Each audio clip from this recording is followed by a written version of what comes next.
ഇനി hit 96.7 FM special ന്യൂസുമായി Shabu.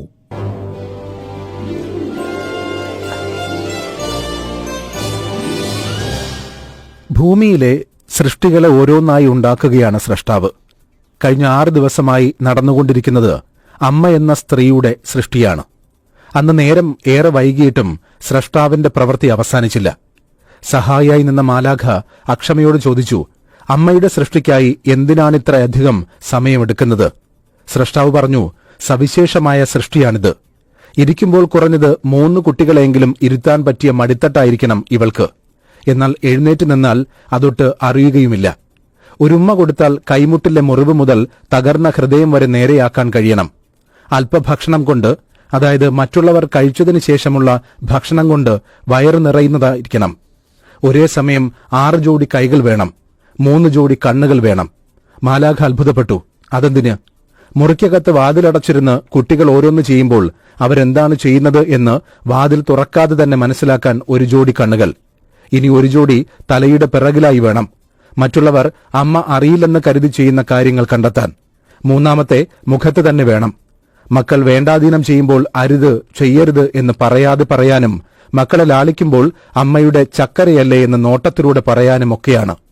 ഈ സവിശേഷ സൃഷ്ടിയെക്കുറിച്ച് ചിന്തിച്ച് മാലാഖ അത്ഭുതപ്പെട്ടു. ഇന്നത്തെ ദിനത്തിൽ ഏറ്റവും ശക്തയായ സ്ത്രീയെക്കുറിച്ച്, അല്ലെങ്കിൽ എന്റെ ജീവിതത്തെ സ്വാധീനിച്ച സ്ത്രീയെക്കുറിച്ച് എഴുതാനിരിക്കുമ്പോൾ സ്രഷ്ടാവിന്റെ ഈ സവിശേഷ സൃഷ്ടിയെക്കുറിച്ചല്ലാതെ വേറെന്താണ് എഴുതുക? മാലാഖ അത്ഭുതപ്പെട്ടതുപോലെ, അല്ലെങ്കിൽ അതിനേക്കാൾ അത്ഭുതത്തോടെ അമ്മ എന്ന സ്ത്രീയെക്കുറിച്ചാണ് എഴുതാനുള്ളത്. അമ്മ പറഞ്ഞ നുണകളെക്കുറിച്ചാണ് എഴുതാനുള്ളത്.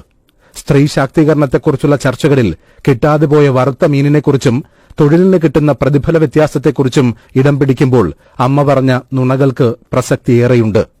അത്രയേറെ സുഭിക്ഷമായ സൌകര്യങ്ങളുള്ള കുടുംബത്തിലായിരുന്നില്ല എന്റെ ജനനം. വയറു നിറയെ ആഹാരം കിട്ടാൻ വകയില്ല. അച്ഛൻ നേരത്തെ വീടുപേക്ഷിച്ചു പോയി. എന്റെ താഴെ 2 പേർ വേറെ. എല്ലാറ്റിനും അമ്മ തന്നെ കഷ്ടപ്പെടണം.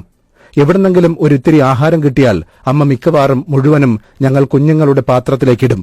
എന്നിട്ട് പറയും, എനിക്ക് തീരെ വിശപ്പില്ല, മക്കൾ കഴിക്ക്. അമ്മയുടെ കണ്ണുകളിലെ നീറ്റൽ കാണാനുള്ള പ്രായം എനിക്കായിരുന്നില്ല. അമ്മയുടെ വയറിന്റെ വിശപ്പും ഞങ്ങൾ അറിഞ്ഞിരുന്നില്ല. പക്ഷെ പിന്നീട് ഞാൻ അറിഞ്ഞു, അമ്മ പറഞ്ഞ ആദ്യത്തെ നുണ അതാണെന്ന്. വളർന്നുകൊണ്ടിരിക്കുന്ന ഞങ്ങൾ മക്കൾക്ക് പോഷക ഗുണമുള്ള ഭക്ഷണത്തിനായി അമ്മ അലഞ്ഞിട്ടുണ്ട്. അടുത്തുള്ള തോട്ടിൽ പോയി മീൻ പിടിച്ച് കറിവെച്ചു തരും. ഒരിക്കൽ 2 മീനേ കിട്ടിയുള്ളൂ.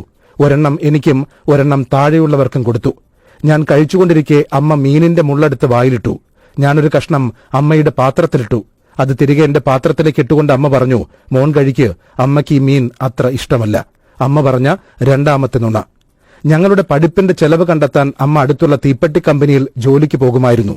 വീട്ടിൽ കൂടിയിരുന്ന് പണിതാൽ കൂടുതൽ പണം കിട്ടുമല്ലോ എന്നോർത്ത് മിക്ക രാത്രിയിലും അമ്മ ഇരുന്ന് തീപ്പെട്ടിക്കോലുകൾ പെട്ടിയിൽ നിറയ്ക്കും. വല്ലാത്ത തണുപ്പ് തോന്നിയ ഒരു രാത്രിയിൽ ഉറക്കത്തിൽ നിന്ന് ഉണർന്നപ്പോൾ അമ്മ ഇരുന്ന് മെഴുകുതിരി വെട്ടത്തിൽ പണി ചെയ്യുന്നതാണ് കണ്ടത്. നേരം കുറയായി, അമ്മ ഉറങ്ങുന്നില്ലേ എന്ന് ചോദിച്ചപ്പോൾ, മോൻ ഉറങ്ങിക്കോ, അമ്മയ്ക്ക് ഉറക്കം വരുന്നില്ല എന്നായിരുന്നു മറുപടി. നുണകളുടെ എണ്ണം 3ആയി. ഞാൻ 10ാം ക്ലാസ് പരീക്ഷ എഴുതുന്ന സമയം. പഠിക്കുന്നതിനിടയിൽ എനിക്ക് പാലുമായി വരുന്ന അമ്മയ്ക്ക് പകുതി തിരികെ കൊടുക്കുമ്പോൾ മുഴുവനും കുടിച്ചോ, എനിക്ക് പാല് വയറിന് പിടിക്കില്ല എന്നും പറഞ്ഞ് എന്നെക്കൊണ്ട് മുഴുവൻ കുടിപ്പിച്ചത് 4-മത്തെ നുണ. ഒരു ആൺതുണയില്ലാതെ 3 മക്കളെ പോറ്റാൻ അമ്മ പെടാ പാടുപെടുന്നത് കണ്ട് ബന്ധുക്കൾ ഒരു പുനർവിവാഹത്തിന് നിർബന്ധിച്ചപ്പോൾ അമ്മ പറഞ്ഞത്, ആ വിധത്തിലുള്ള സ്നേഹബന്ധത്തിന് എന്റെ ജീവിതത്തിൽ ഇനി സ്ഥാനമില്ല എന്നായിരുന്നു. അമ്മ പറഞ്ഞ 5-മത്തെ നുണ. എന്റെ പഠിപ്പ് കഴിഞ്ഞ് ജോലി കിട്ടി, വരുമാനമായി. അമ്മയ്ക്കിനി വിശ്രമമാണ് ആവശ്യം. എന്നാൽ പറഞ്ഞത് കൂട്ടാക്കാതെ അടുത്തുള്ള ചന്തയിൽ പച്ചക്കറി വിൽക്കാൻ പോകും. പൈസ അയച്ചു കൊടുത്താൽ പറയും, പഴയ പോലെയല്ല, എനിക്കിപ്പോൾ പൈസയ്ക്ക് ബുദ്ധിമുട്ടില്ല.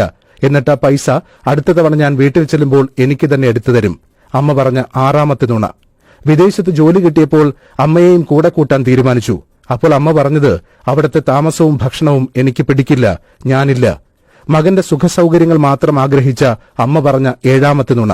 ഒടുവിൽ പ്രായമായി ക്യാൻസർ രോഗം വന്ന് ഓപ്പറേഷൻ കഴിഞ്ഞ് കിടക്കുന്ന അമ്മയുടെ അരികിലിരുന്നപ്പോൾ അമ്മ ചിരിക്കാൻ ശ്രമിച്ചു. കടുത്ത വേദനയിൽ ആ ചിരി കോടിപ്പോയി. അത് കണ്ട് എനിക്ക് സഹിച്ചില്ല. അമ്മ പറഞ്ഞു, മോൻ കരയില്ലേ, എനിക്കൊട്ടും വേദനയില്ല. സത്യം. എന്റെ കൈകൾ മുറുകെ പിടിച്ചുകൊണ്ട് അമ്മ ആവർത്തിച്ചു, എനിക്കൊട്ടും വേദനയില്ല. അമ്മ പറഞ്ഞ 8-മത്തെ വലിയ നുണ. ആ നുണകളിലാണ് ഞാൻ വളർന്നത്. ആ നുണകളിലാണ് ഞാനായതും. സ്രഷ്ടാവിന് തെറ്റിയില്ല. ഭൂമിയിലെ ഏറ്റവും സവിശേഷമായ സൃഷ്ടിയാണ് അമ്മ എന്ന സ്ത്രീ, ഏറ്റവും ശക്തയായ സ്ത്രീ.